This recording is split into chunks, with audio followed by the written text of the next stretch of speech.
A poesia nasce do espanto, nasce daquilo que não se sabe, daquilo que nos surpreende, que revela o mistério da vida. Pode ser a coisa mais insignificante, aparentemente insignificante. O cara tem que saber manejar a palavra, ele tem que saber escrever, ele tem que ter o seu modo de escrever. Aos 82 anos, Ferreira Goulart é o maior poeta brasileiro da atualidade e um dos mais lidos no exterior. Ganhou o Prêmio Camões, o mais prestigiado da língua portuguesa. Por 3 anos foi indicado ao Prêmio Nobel de Literatura. Avesso à reverência, nada disso impressiona Goulart, que diz ser um poeta do acaso e não do ofício. Eu não posso escolher o que eu vou escrever, eu não sei. Se eu tentar fazer isso, não sai poesia, sai uma bobagem. Ferreira Goulart revela sua preferência pelo fortuito, pelo casual, pelo inesperado, como é o caso de um acidente com o osso da perna que o incomodou certo dia e virou poema. Movo a perna esquerda de mau jeito e a cabeça do fêmur atrita com o osso da bacia. Sofro um tranco e me ouço perguntar: aconteceu comigo ou com meu osso? E outra pergunta: eu sou meu osso? Ou sou somente a mente que a ele não se junta? E outra: se osso não pergunta, quem pergunta? Alguém que não é osso nem carne em mim habita? Alguém que nunca osso, a não ser quando em meu corpo um osso com outro osso atrita? Todo mundo sabe que tem osso, mas uma coisa é saber teoricamente, outra coisa é sentir a coisa acontecer, né? Inexplicável, né? Goulart se nutre da concisão, das palavras breves. Registra os primeiros apontamentos no papel para curar mais tarde. Não tem pressa. Já chegou a levar 1 década para publicar um livro. Com 60 anos de poesia, Ferreira Goulart percorreu controvertidas vertentes poéticas, descobriu o modernismo, impulsionou o concretismo, fez manifestos por meio do cordel. Mas foi com o parnasianismo que ele estreou como poeta em 1949. Eu nasci em São Luís, no Maranhão, né? E vivi lá até os 21 anos. Então a minha poesia era poesia que se fazia na época, né? Era uma poesia parnasiana, poesia como escreviam Bilac, Arlindo Correia. Não se tinha ainda tomado conhecimento da poesia moderna. Eu escrevi, publiquei um livro, que eu escrevi com 18 anos, mas esse livro eu reneguei, porque é um livro imaturo.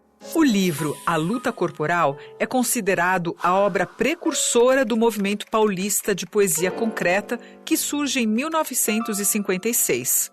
Goulart rompe definitivamente com a métrica, agrega estética gráfica e constrói uma poesia visual. As palavras se decompõem, o poema ganha múltiplas leituras.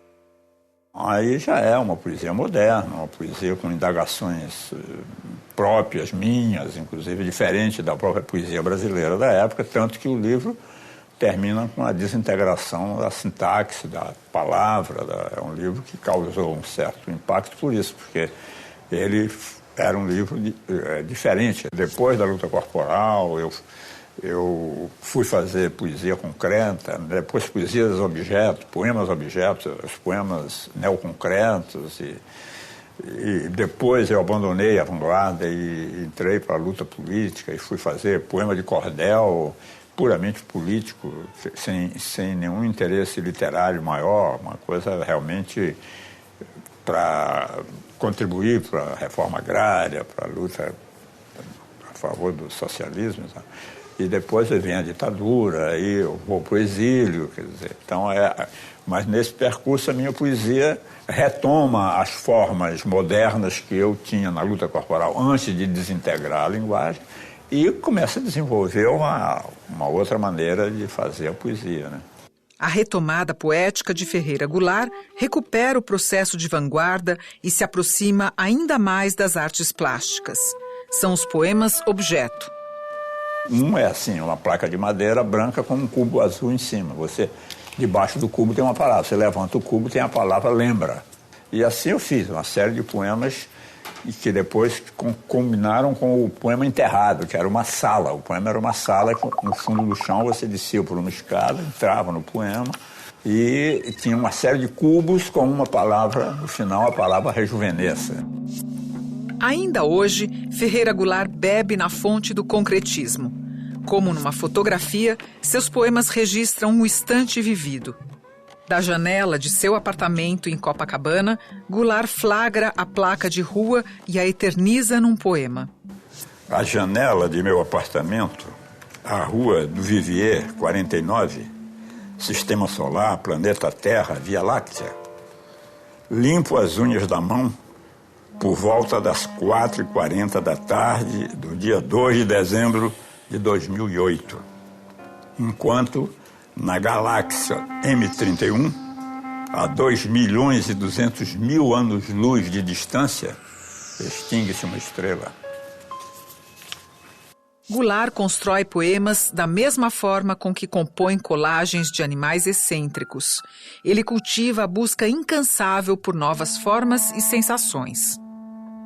Eu estou trabalhando um dia, junto uns papéis cortados, jogo sobre uma folha branca e vejo que aquilo ali formou um bicho. Aí acho engraçado, aí começo a fazer outros e vou fazendo. Aí eu botei esse nome aqui, Zoologia Bizarra. Isso aqui parece um bicho berrando com outro, no grito. Essa aqui parece o quê? Uma aranha caranguejeira. Negra em seu veneno espera pacientemente pela vítima. É uma coisa, uma brincadeira. Nessa brincadeira, reafirma o conceito que já documentou em verso e prosa.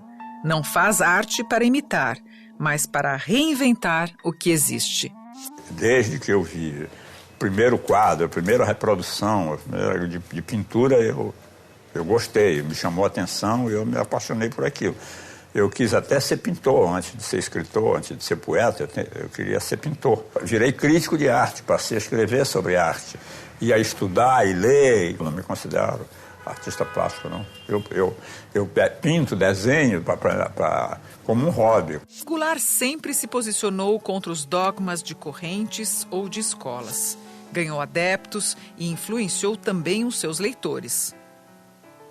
Um artista de São Paulo que fez, ele partiu do meu poema concreto Mar Azul, aí você marco azul, aí faz assim, fica arco azul, aí fica barco azul, aí termina ar azul, que é o fim do poema. Ele conseguiu, uma caixinha, fazer o poema inteiro. Hein? Como leitor, a primeira grande descoberta de Goulart foi saber que existiam poetas em São Luís do Maranhão, sua cidade natal.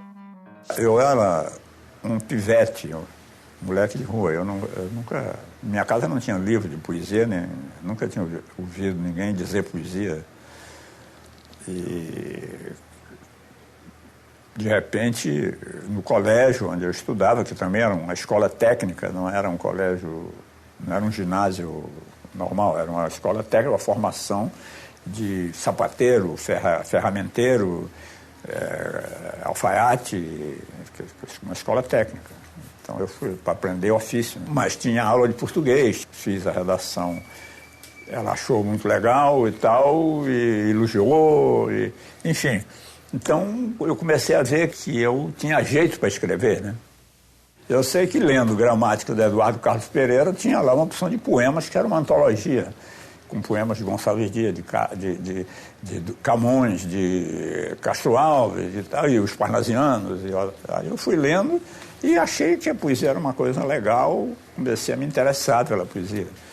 Mas eu não conhecia poeta nenhum. Eu pensei que eram os poetas que existiam, estavam todos mortos e as obras dele estavam aquilo naquela gramática. Então, tanto que quando minha irmã me disse que havia um poeta lá perto da nossa casa, que era pai de uma amiga dela, eu duvidei que fosse verdade. Eu falei, não, todos não tem poeta, tudo já morreu. Ela, não tem, está vivo lá e tal. A cidade estava cheia de poetas, só eu que não sabia, né? Aí eu fui para lá e me juntei com eles, aí comecei a virar um poeta. Virou poeta e revirou a poesia. A vida de Ferreira Goulart rima com os versos inesperados e imprevisíveis de seus poemas. Estou à toa na vida. Até hoje. Estou 82 anos, estou à toa na vida. Não sei o que vai acontecer amanhã, nem tenho plano nenhum. Nunca tive e não tenho. E não é agora que eu vou fazer plano com 82 anos. A minha vida sempre foi um improviso. Deu certo, às vezes deu em cadeia, deu em exílio, deu em qualquer coisa, mas tudo bem.